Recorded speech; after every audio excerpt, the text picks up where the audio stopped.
The moving truck was already gone by the time Julian Hart noticed the boy standing at the edge of the hedge, watching him. He was maybe 6, maybe 7. It was hard to tell with kids. They all looked like small, serious adults who hadn't finished growing into their faces yet. And he had a baseball glove hanging off one hand like he'd forgotten he was holding it. "You're not my Aunt Diane," the boy said. "No," Julian agreed, setting down a box marked kitchen, fragile on the porch steps. "I'm not. She used to live here." "She did. She was my aunt too." Julian straightened, wiping his palms on his jeans. The August heat in Pine Hollow was thick and green-smelling, cut with the mineral tang of the lake 2 streets over. "I'm Julian. Milo." The boy said it like a fact that didn't require further comment, which, Julian would come to learn, was very much Milo's way of saying anything. "Are you sad she died?" Julian blinked. Nobody had asked him that so plainly in the 3 weeks since the funeral. Everyone else had circled it. "How are you holding up? It's a lot to process. Let me know if you need anything." Soft-edged sentences built to be easy to walk away from. Milo just asked. "Yeah," Julian said. "I am." Milo nodded, satisfied, like Julian had passed some kind of test. "My dad says when you're sad you're supposed to say so instead of pretending you're fine. He says pretending makes it worse later. Your dad sounds like a smart guy. He's fixing our sink." Milo said this with the weary patience of a man twice his age. "It's been 3 days. He says he's got it handled, but I heard him say a bad word this morning that I'm not allowed to say." Julian laughed before he could stop himself. The first real laugh since he'd packed up his apartment in the city, since he'd signed the papers on Aunt Diane's house because it was easier than selling it, since he'd told himself this was a fresh start and not just running away with better landscaping. That was when a voice came from the yard next door, low and a little rough at the edges, the voice of someone who has said his kid's name 1,000 times in 1,000 different registers of exasperation and love. "Milo." "Bud, what did I say about bothering the new neighbors?" "He's not bothering me," Julian called back, before he'd even seen the man the voice belonged to. And then he did see him, and something in his chest did an unfamiliar, complicated thing. Sam Reyes came around the hedge wiping his hands on a rag that had clearly given up being useful several rags ago. He was tall in the unshowy way of men who'd spent years doing physical work rather than lifting weights to look like they did. Broad through the shoulders, forearms marked with the pale ridge of an old scar. A few days of stubble that suggested the sink had eaten his whole week. His eyes were dark and tired and, when they landed on Julian, briefly startled, like he hadn't expected the new owner of Diane's house to be. Julian didn't finish the thought, because Sam was already talking. "Sorry, he's got 0 boundaries and I only have 1 working sink faucet, so I've been distracted." He held out the hand that wasn't holding the rag, then looked at it, grimaced, and wiped it on his jeans instead. Sam Reyes. Julian Hart." Julian shook his hand anyway. It was warm and calloused, and Julian was aware of it for a beat longer than the handshake technically required. "Diane was my aunt." Something shifted in Sam's face. Not pity, exactly, something gentler. "She used to bring us tomatoes every August like clockwork. Milo cried at her funeral, and he'd only met her. What, for times? She had that effect on people." Julian's throat tightened, and he looked away, toward the moving boxes, toward anything that wasn't the kindness in a stranger's eyes. "Sorry, it's still recent." "Don't apologize," Sam said, and there was something in the way he said it. Flat, certain, no room for argument. That told Julian this was a man who knew exactly what recent grief sounded like and had decided a long time ago not to make anyone perform politeness around it. "You need help with any of that?" He nodded at the stack of boxes. "I've got it. But thank you." "Dad," Milo said, tugging Sam's sleeve, "can Julian come to dinner? We have hot dogs." "Milo, he just moved and he's sad and Aunt Diane always said you should feed sad people." Sam looked at Julian over his son's head, something rueful and warm in his expression, an apology and an invitation in the same look. "He's not wrong. She did used to say that. I don't want to intrude on." "You wouldn't be intruding. Fair warning, my cooking peaked at can operate a grill. But the hot dogs are good and Milo will talk your ear off about dinosaurs if you let him, which is a decent trade for company that isn't a 6-year-old. Julian meant to say no. He had boxes to unpack, a life to reassemble, a carefully built plan to spend the next several months being quietly, efficiently alone with his grief until it stopped hurting so much to breathe around it. That was the plan. Okay, he heard himself say instead. Yeah, thank you. Milo whooped and ran back toward his own yard, and Sam watched him go with an expression Julian didn't have a name for yet. Something between exhaustion and a fierce, unguarded love. The particular look of a man who was doing something enormous entirely by himself and trying very hard not to let it show. He's a good kid, Julian said. He's the only thing I got right the last 2 years, Sam said, and then seemed to hear himself and shook his head like he was shaking off water. Sorry. Long story. 6:30 work for you? I promise the sink situation will be resolved by then. Probably. 6:30's good. Sam gave him a last look. Assessing, not unkind.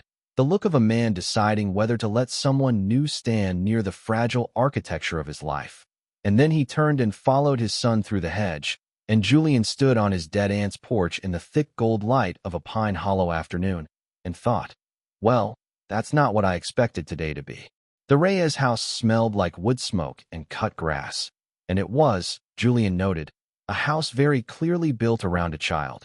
A fort of couch cushions still standing in the living room, a dinosaur encyclopedia splayed open on the kitchen table, a wall of photographs going up the staircase that Julian tried very hard not to stare at and failed. Because there, halfway up the stairs, was a photo of Sam, younger, laughing, sunburned, with his arm around another man.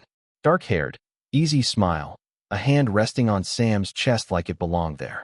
And in another photo, the same man holding a baby that could only be Milo, exhausted and radiant in a hospital bed that wasn't his.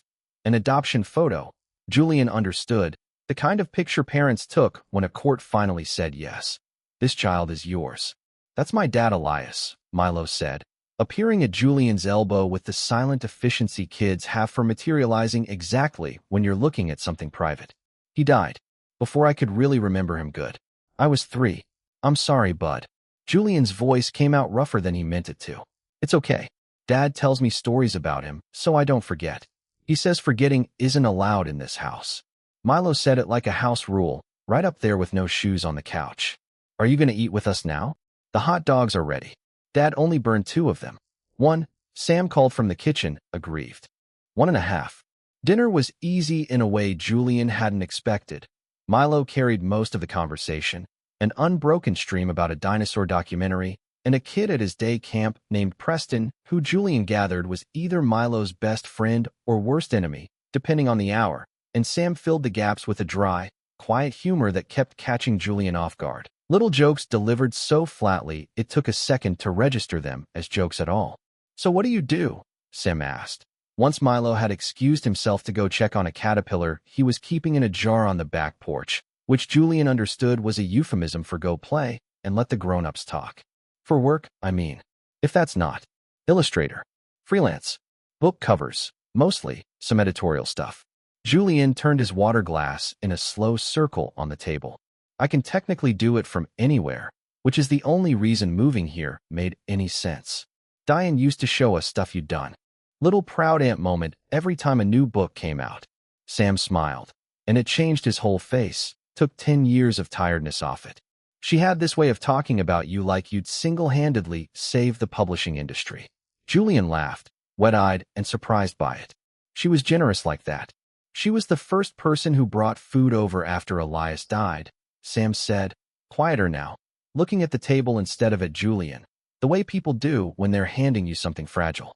Didn't ask questions, didn't do the head tilt sympathy thing.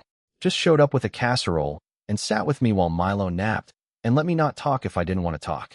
I think about that a lot. That sounds like her. You look like her, a little. Around the eyes. Sam glanced up, seemed to catch himself, looked back down. Sorry. That's a weird thing to say to someone you met 4 hours ago. It's not weird, Julian said, and meant it, and felt something loosen in his chest for the first time in 3 weeks. The particular relief of being near someone who understood, without being told, exactly the shape of the thing you were carrying. They didn't talk about anything enormous that first night. They talked about the town, the diner on Route 9 with pie better than it had any right to be, the community pool that turned into a mosquito swamp every July, the particular Pine Hollow phenomenon of everyone knowing everyone's business within about 11 days of them moving in. Sam ran his own small contracting business, mostly kitchen and bathroom renovations, occasional decks. He'd played minor league baseball for 2 years in his 20s before a shoulder injury ended that particular dream and sent him home, which was, he said, how he'd ended up back in Pine Hollow in the first place, back where Elias was from, back where they'd built the life that was now half of what it used to be. "Can I ask you something?" Julian said, as the sky outside went the deep, bruised blue of early night. "And you can tell me it's none of my business." "Sure. How do you do it?" "All of it. Alone." Sam was quiet for a second, turning his own glass in the same absent circle Julian had been doing without noticing they'd matched. "Badly, some days," he said finally. "Really badly, if I'm honest, which nobody in this town lets me be, because everyone's very invested in me being the brave widower who's handling it so well." A short, humorless laugh. "I'm not handling it. I'm just doing it. There's a difference nobody talks about." "I get that," Julian said. "More than you'd think." Sam looked at him then. Really looked. The way you look at someone when you suspect they might actually understand the thing you just said instead of just being polite about it. And something passed between them, brief and unnamed, gone as quickly as it arrived when Milo burst back through the screen door, demanding they come see how big the caterpillar had gotten. Julian went home that night with sawdust on his shoes from the porch steps and a strange, unfamiliar lightness in his chest, the first evening in weeks he hadn't spent entirely inside his own grief. He didn't examine why the lightness had Sam Reyes's face on it. Not yet. Pine Hollow ran on a very specific economy. Favors, casseroles, and information traded in roughly equal measure. Julian learned this within his first 2 weeks. Mrs. Okafor from 3 doors down brought over a lemon cake and, in the same breath, informed him that Sam Reyes was a good man who'd had a hard road and that the whole street had been hoping he'd let someone in one of these days. The woman at the hardware store, ringing up Julian's paint rollers, asked if he was the fella staying at Diane's place, the one having dinner over at the Reyes house, in a tone that made clear this information had traveled faster than Julian himself had. "It's a small town," Sam said, apologetic, when Julian mentioned it over coffee on Sam's back porch one Saturday, a habit that had formed without either of them quite deciding to form it. Coffee on Saturdays, then coffee on Wednesdays too, then just coffee, a fixed point in both their weeks. "Everybody's starving for a story. You moved in, you're single, Sam stopped. "I'm what?" "Nothing. They just like a story, is all." Julian let it go, though he noted the stumble, filed it away with the small, quiet collection of things he was noticing about Sam Reyes that he hadn't asked permission to notice. The way Sam's whole face softened when Milo did something clever. The callus on his right palm from a hammer he'd used for 15 years. The way he never once made Julian feel like his grief was an inconvenience to be managed. It helped, being needed. Sam's business partner had quit unexpectedly in July, and Julian, restless and grateful for a reason to leave the house that wasn't just wandering rooms full of Aunt Diane's things, started coming by to help. He wasn't a contractor. He couldn't rewire anything or hang a door straight to save his life. But he could hold boards, hand over tools, keep Milo entertained with sketches of increasingly elaborate dinosaurs while Sam worked, and somewhere in the sanding and hammering and the low country radio station Sam always had running, Julian found something he hadn't expected to find in Pine Hollow, a rhythm, a place to put his hands, a reason to get up. "You don't have to keep doing this," Sam told him one afternoon in September, watching Julian carefully, badly, try to sand down a cabinet door. "I'm not going to stop feeding you if you quit the manual labor." "I like it," Julian said, and it was true in a way that surprised him. "It's different from what I do. My work is all inside my head. This is nice. Simple. Cause and effect." "Cause and effect," Sam repeated, amused. "That's a very illustrator way of describing sanding a cabinet." "I contain multitudes." Sam laughed, a real laugh, the kind that crinkled his eyes and made Julian feel like he'd won something. And for a second, sawdust drifting gold in the afternoon light between them, Julian let himself just look at him. The line of his jaw, the quiet concentration he brought to even small tasks. The way he'd rolled his sleeves up to the elbow, and Julian's eyes kept wanting to follow the movement of his forearms without his permission. "Don't," Julian told himself. "He buried his husband 2 years ago. He has a kid. He is not a house project. Do not do this." He did it anyway, a little, In the private, unguarded parts of himself, he didn't examine too closely. He told himself it was just gratitude. Just the particular intimacy of two grieving people finding each other at the right moment. He was not, could not afford to be, the kind of person who fell for a man with a 6-year-old son and a dead husband's photographs still lining the staircase. A man who was clearly, carefully, deliberately not looking for anything. Except sometimes, when Sam thought Julian wasn't watching, Julian caught him watching anyway. A beat too long. An expression that didn't quite finish resolving into something safe. Neither of them said anything. Not yet. It was too soon, and both of them knew it, and both of them let the silence do the work of pretending they didn't. It was Milo, of course, who said the thing neither adult would. They were at the lake. Sam had declared it the last real swim weekend before it gets too cold to feel your toes. And Julian had come along under the increasingly thin pretense of helping watch Milo, which by now nobody bothered pretending was really about supervision. Milo was building an elaborate sand fortification for what he'd explained, at length, was a Stegosaurus civilization, and Sam and Julian sat a few feet back on a shared towel, close enough that their shoulders brushed when either of them shifted. "Dad," Milo announced, without looking up from his sand engineering, "is Julian your boyfriend now?" The silence that followed had a texture to it, thick and immediate. Julian felt his face go hot. Sam made a small choking sound that might have been a laugh caught halfway to becoming something else. "Milo, buddy, where's that coming from? Preston's moms hold hands like you and Julian don't, but you look at him the way Preston's mom Carol looks at his other mom." Milo said this with the same flat, devastating clarity he brought to everything. "I was just checking. Julian's my friend," Sam said, carefully, and Julian tried very hard not to let his face show anything at all. Tried very hard not to notice the half-second hesitation before Sam said friend, like the word had needed testing before it could be trusted to hold weight. "That's all." "Okay," Milo said, entirely unbothered, already returning to his fortification. "I just think he should be is all. He makes you laugh the real way and not the tired way." He said it so simply, so without agenda, that neither adult had a ready response. Sam stared at the lake. Julian stared at his own knees. Somewhere out past the dock, a family of geese moved across the water in an unhurried line, and the sun was doing something extraordinary and orange to the far tree line, and Julian thought, out of the mouths of 6-year-olds. "Sorry," Sam said eventually, low, once Milo had wandered further down the shoreline chasing a determined seagull. "He doesn't have a filter. Never has. Don't apologize." Julian kept his eyes on the water. "He's not wrong about the laugh thing. I've noticed it too." He hadn't meant to say that last part. It came out before he could stop it, quiet and a little raw, and he felt Sam go very still beside him. "Julian, you don't have to say anything." Julian's heart was doing something enormous and stupid in his chest. "I know where things are for you. I'm not trying to. I just wanted you to know I noticed. That's all. You can pretend I didn't say it. I don't want to pretend you didn't say it."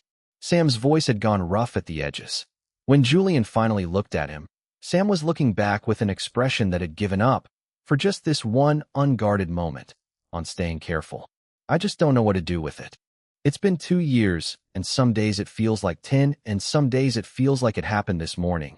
And I don't know how to want something again without it feeling like I'm leaving him behind a second time." "I'm not asking you to leave anything behind," Julian said. "I'm not asking you for anything. I just didn't want to keep pretending I don't feel something, when I do.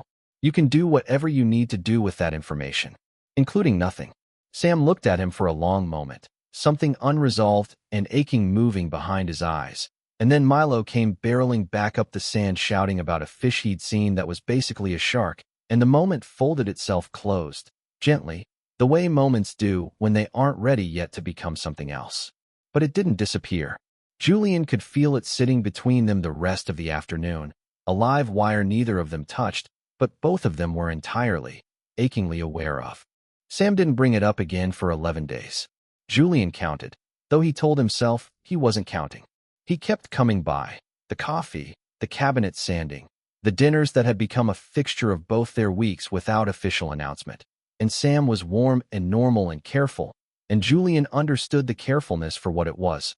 A man building a wall brick by brick around something he wasn't ready to feel yet, not out of rejection, but out of fear.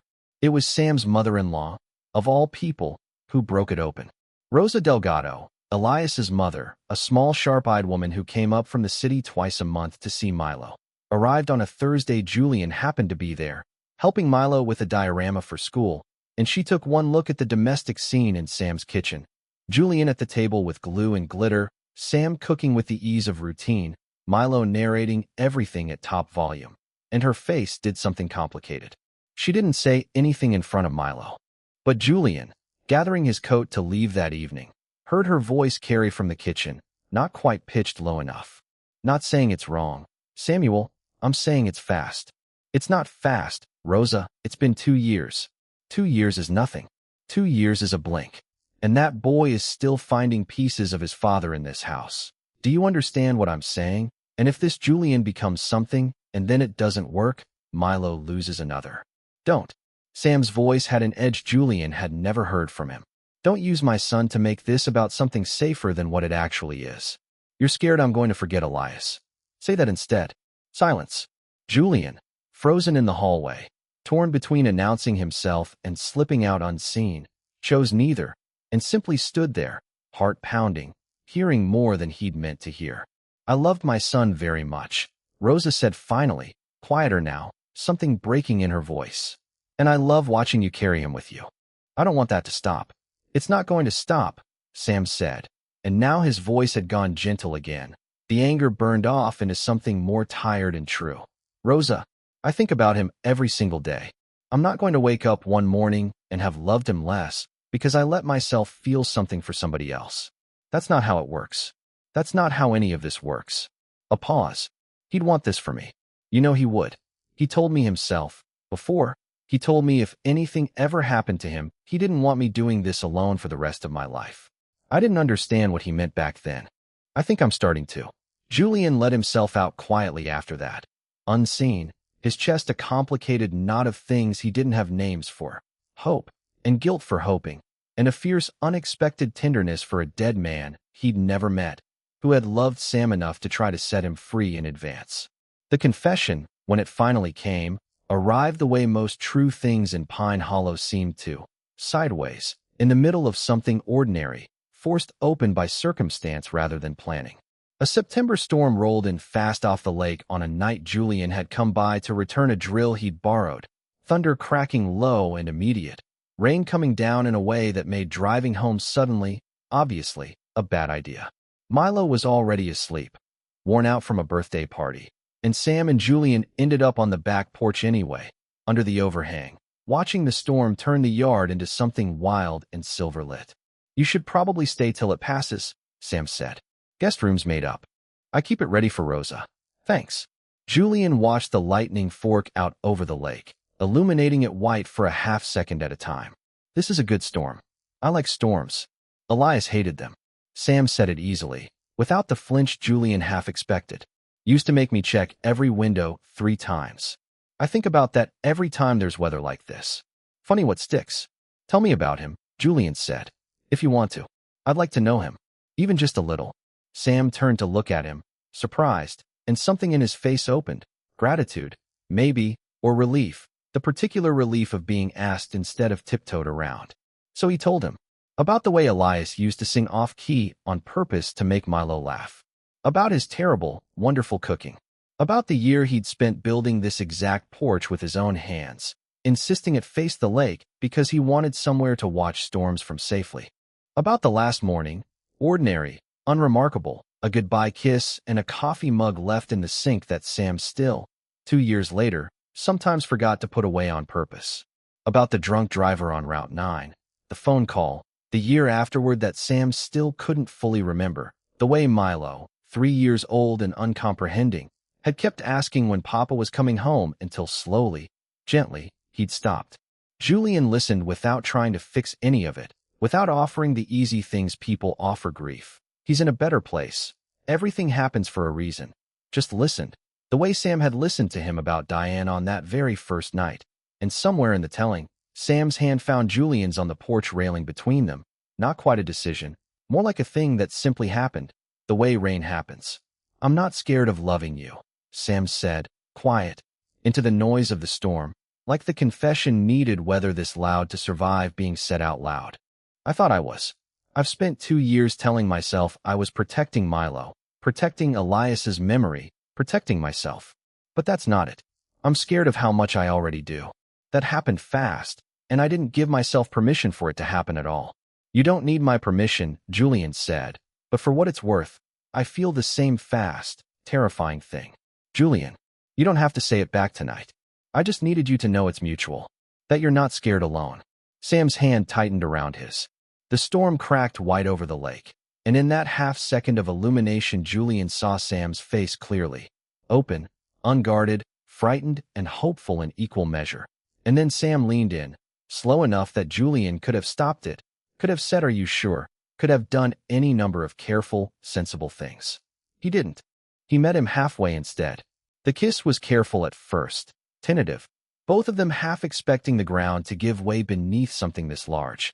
And then it wasn't careful at all. 2 years and 3 weeks of grief and longing and careful distance dissolving into something neither of them had words ready for. When they broke apart, Sam laughed, a little wet-eyed, a little disbelieving. "Well," he said, "Rosa's going to have opinions." "Rosa already has opinions," Julian said. "I heard some of them, actually. Through the hallway." "I'm sorry, I wasn't trying to." "What did you hear?" "That he wanted this for you. That he told you so before." Sam went quiet, something moving behind his eyes, and then he nodded slowly, like a piece had finally clicked into a place it had been circling for a long time. "Yeah," he said. "He did." He looked at Julian, the porch light catching the wet shine still on his lashes. "I think he'd have liked you. He liked people who didn't flinch." "I don't plan on flinching," Julian said, and meant it more than he'd meant almost anything in his life. Outside, the storm kept breaking over the lake, and inside the house, Milo slept on, unaware that the whole shape of his small world had just quietly, permanently shifted towards something better.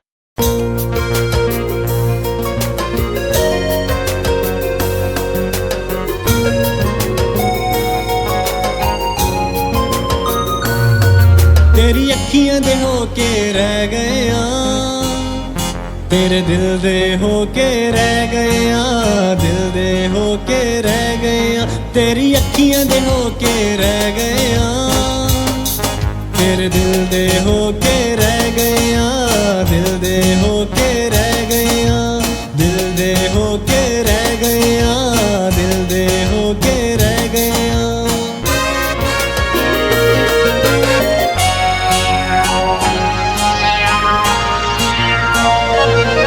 तेरी चढ़दी जवानी है, तेरी चढ़दी जवानी है, पतला है luck तेरा, उतों अख मस्तानी है।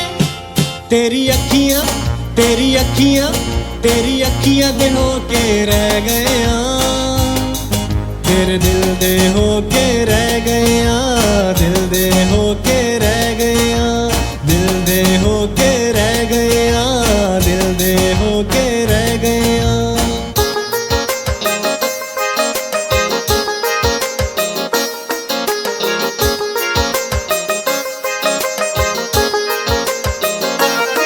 कच शीशे दा टुटिया है, कच शीशे दा टुटिया है, शीली अख तेरी जिस दिल मेरा लुटिया है।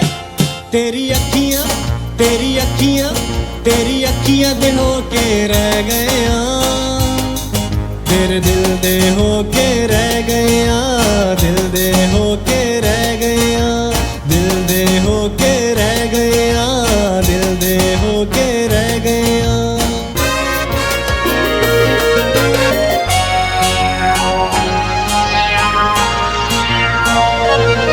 सीमट दे पर तोड़े, सीमट दे पर तोड़े, मुंडे तेरी अखियां ने सारे आशिक कर छोड़े।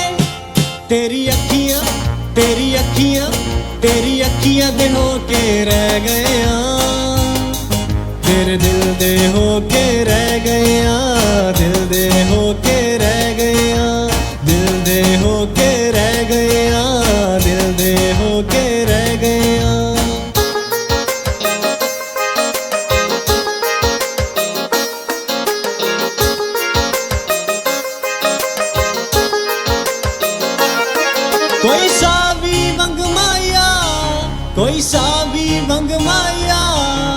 सोनिया अखियां ने किता मस्त मलंग माया तेरी अखियां तेरी अखियां तेरी अखियां दे होके रह गया तेरे दिल दे होके रह गया दिल दे होके रह गया दिल दे होके रह गया दिल दे होके रह गया